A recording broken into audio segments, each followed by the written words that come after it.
Subscribe now and press the bell icon. Never miss an update.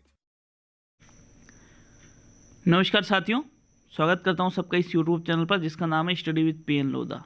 मित्रों, रीट शिक्षक भर्ती 2020 हेतु पर्यावरण विधियों का ये शिक्षण विधियों की जो टेस्ट सीरीज चला रखी है उसका टेस्ट नंबर 5 आज आपके लिए लेकर आया हूं। बहुत ही शानदार प्रश्न आपको देखने को मिलेंगे। SST वालों के लिए भी आज मैं टेस्ट लेकर आ रहा हूं, तो उसको SST वाले ज़रूर देख लेना साथियों। अब देखिए, पहले ही मैंने बता दिया है कि संडे के दिन आपके मेगा टेस्ट होगा, मेरिट भी बनेगी तो ज़रूर अटेंड करना। लेवल फर्स्ट के लिए अलग होगा, बिल्कुल मैं क्लियर लिख दूंगा लेवल 1 हेतु। लेवल सेकंड के लिए अलग होगा, उसमें लिख दूंगा SST के लिए। लेवल सेकंड में मैथ्स और साइंस के लिए अलग होगा, उसमें लिख दूंगा मैं मैथ्स साइंस के लिए। तो आप उस हिसाब से जो आप जिस लेवल में हो उसका वीडियो ज़रूर देख लेना साथियों। चलिए शुरू करते हैं शानदार प्रश्नों का ये टेस्ट। आपके पहला प्रश्न आता है, प्रारंभिक स्तर पर इतिहास शिक्षण का सबसे महत्वपूर्ण और प्रभावी तरीका कौन सा है? प्रश्न उत्तर पद्धति, कहानी कथन पद्धति, व्याख्यान पद्धति और चर्चा पद्धति। तो मित्रों देखिए, प्रारंभिक स्तर की यहाँ पर बात की जा रही है तो व्याख्यान तो बिल्कुल गलत हो जाता है। प्रश्न उत्तर, चर्चा और कहानी कथन, ये 3 ऑप्शन आपके सामने हैं। तो मित्रों देखिए, प्रारंभिक स्तर पे बच्चे छोटे होते हैं तो वही कहानी कथन सबसे बेस्ट रहेगा, क्योंकि इतिहास की घटनाओं को कहानी के माध्यम से कहना बहुत ही ज़्यादा प्रभावपूर्ण रहता है साथियों।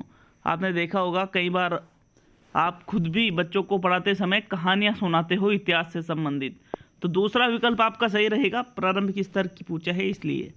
नेक्स्ट प्रश्न नंबर दूसरा, दूर स्थित किसी वस्तु, व्यक्ति अथवा स्थान के विषय के शिक्षण के समय में इसका प्रयोग सर्वाधिक अच्छा हो सकता है। कि कोई वस्तु है जो आपसे दूर है या कोई व्यक्ति जो दूर स्थित है या स्थान के विषय में आपको शिक्षण कराना है जो दूर है आपसे, तो इसका प्रयोग सर्वाधिक अच्छा किससे हो सकता है? चित्र से, मतलब उसका चित्र दिखाने से या उसका चार्ट बनाने या उसका नमूना लाने से या कंप्यूटर से। तो साथियों सर्वाधिक अच्छा प्रयोग यहाँ पर होगा किसी वस्तु या फिर व्यक्ति या स्थान के विषय में आपको पढ़ाना है जो दूर स्थित है, नमूना।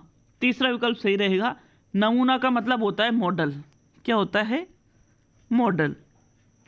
मित्रों मॉडल से जो मतलब प्रतिकृति भी इसको आप कह सकते हो। जैसे ताजमहल के बारे में पढ़ा रहे हो बच्चों को, तो अब देखिए ताजमहल आपसे बहुत दूर है, अब आप बच्चों को वहाँ नहीं ले जा सकते हो, सभी समझते हैं। अब आप छोटा सा ताजमहल लेकर आओगे कि बेटा ये देखो ताजमहल है, इस प्रकार से वो नमूना ला करके आप अच्छी तरह से उस चीज़ के बारे में समझा सकते हो। तो तीसरा विकल्प आपका सही रहेगा। नेक्स्ट प्रश्न नंबर 3, पर्यावरण अध्ययन के शिक्षण को निम्न में से किसका मूल्यांकन नहीं करना चाहिए? बालक के अधिगम का, भाई ये तो करना चाहिए। पाठ्य सहगामी गतिविधियों का, तो इसका थोड़ा कंफ्यूजन है। बालक की उपलब्धि का, इसका भी मूल्यांकन करना चाहिए। और उपरोक्त में से कोई नहीं। मतलब आपका प्रथम और तीसरा विकल्प तो गलत हो गया कि भाई इनका तो मूल्यांकन करना चाहिए, और पूछ क्या रहा है? नहीं करना चाहिए।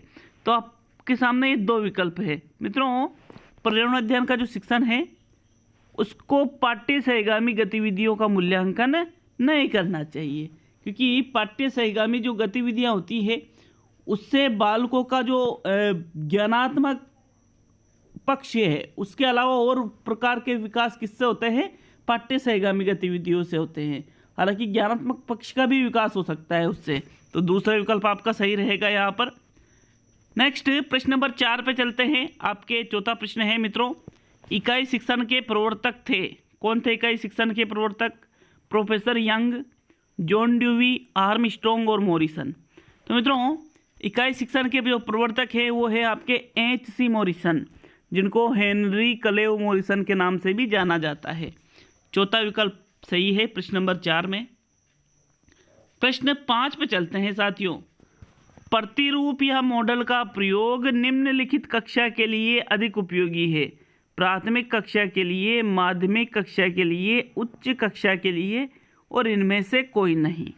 तो मित्रों देखिए, प्रतिरूप या मॉडल का प्रयोग सबसे ज़्यादा उपयोगी होता है प्राथमिक कक्षा के लिए।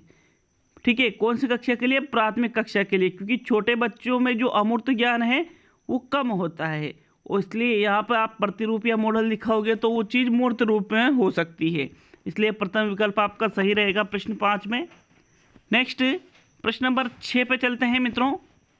निम्न में से कौन से प्राथमिक स्तर पर पर्यावरण अध्ययन में आकलन के लिए उपकरण और तकनीक है? तो मतलब प्राथमिक स्तर पर पर्यावरण अध्ययन के अंतर्गत प्राथमिक स्तर पर पूछा है आकलन के लिए उपकरण और तकनीक क्या है?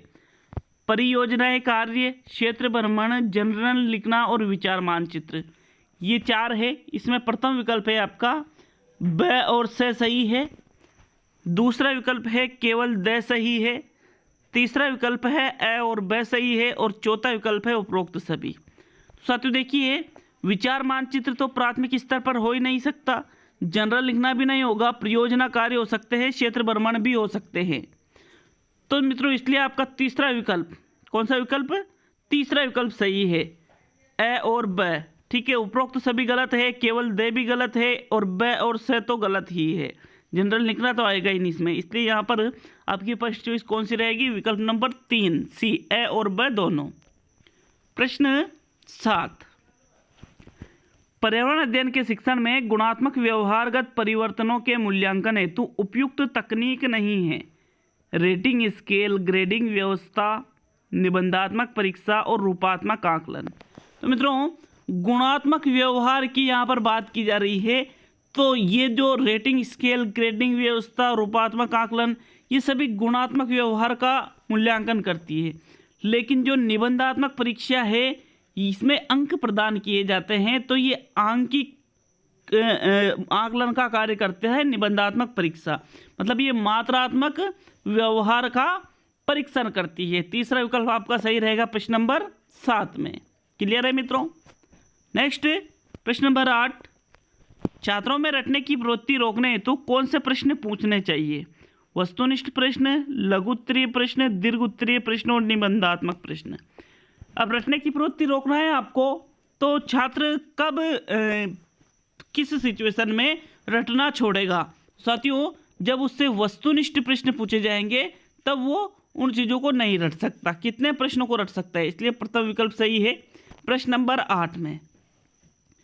नेक्स्ट प्रश्न नंबर 9 पे चलते हैं साथियों। आपका 9वां जो प्रश्न है वो है कक्षा 1 से 5 के स्तर पर पर्यावरण अध्ययन रचनात्मक आकलन करने में क्या शामिल नहीं होता है?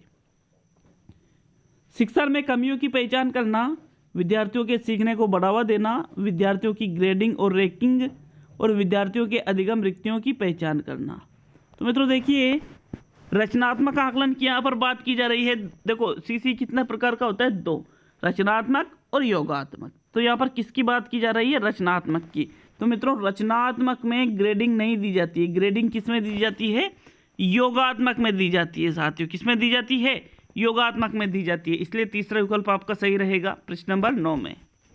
नेक्स्ट प्रश्न 10, निम्न में से बच्चों का आकलन करने का वह सर्वश्रेष्ठ तरीका कौन सा होगा?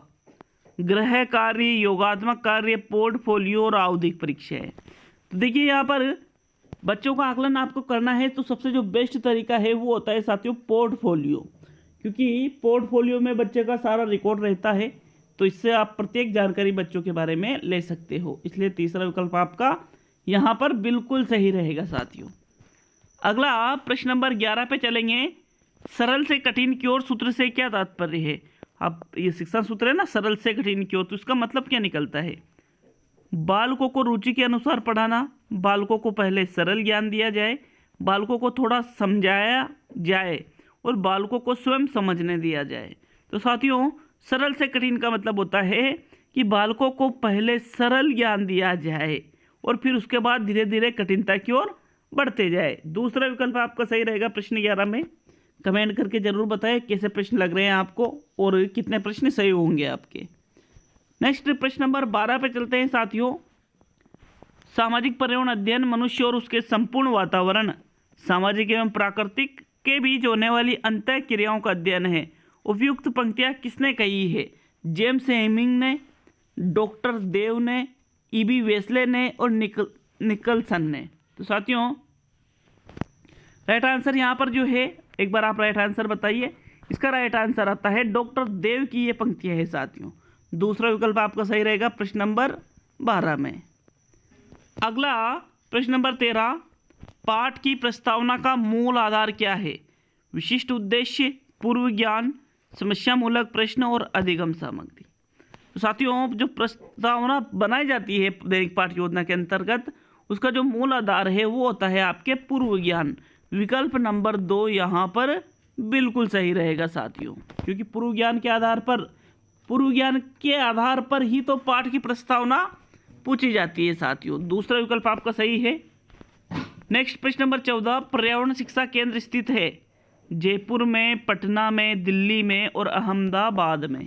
तो मित्रों, पर्यावरण शिक्षा केंद्र जहां पर स्थित है वो है अहमदाबाद में। चौथा विकल्प आपका सही रहेगा प्रश्न नंबर 14 में। इसको विशेष तौर पे आपको याद रखना है। और आज का अंतिम प्रश्न देखेंगे मित्रों, प्रश्न नंबर 15।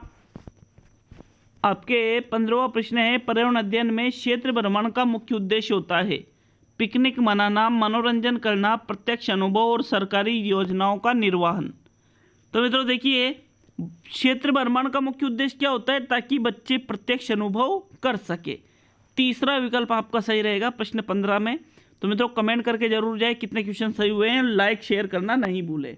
मिलते हैं अगले वीडियो में, और संडे के लिए तैयार रहे बिल्कुल, जो टेस्ट सीरीज है मेगा टेस्ट की। तो बहुत बहुत धन्यवाद, बिल्कुल निःशुल्क है साथियों, जरूर अटेंड करना। और मैं टाइम बताऊंगा शनिवार के दिन कि इतनी बजे टेस्ट आएगा, और आपको इतनी से इस टाइम तक आपको OMR शीट भेजनी है अगर आपको मेरिट में अपना नाम देखना है तो। बहुत बहुत धन्यवाद मित्रों।